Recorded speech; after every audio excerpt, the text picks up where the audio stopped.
আহ্বায়ক কমিটির নতুন নেতৃত্বে ছাত্র হিজবুল্লাহর এই বাউফল উপজেলার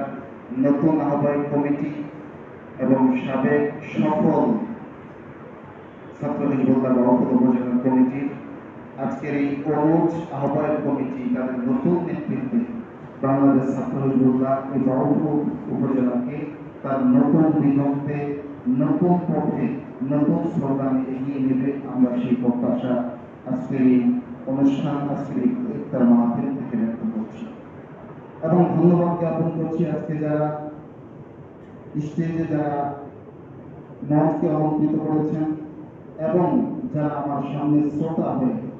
আজকে আমাদের এই সম্মেলন, এই ইফতার মাহফিলকে শোভাবর্ধিত করেছেন, সকল কর্মীবৃন্দ, সকল নেতৃবৃন্দ, সকল ছাত্র বন্ধু। তবে মনে রাখবেন, দায়িত্ব আল্লাহর পক্ষ থেকে আসে। রাসূল করিম সাল্লাল্লাহু আলাইহি ওয়াসাল্লাম দায়িত্ব চেয়ে নিতে নিষেধ করেছেন। বুখারী শরীফের মধ্যে একটি হাদিস এসেছে, বিশ্বনবী সাল্লাল্লাহু আলাইহি ওয়াসাল্লাম একজন সাহাবী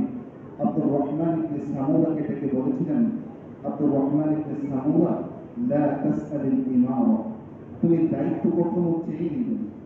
ফাইন্নাহা ইন তু'তিকাহা আন মাসআলা,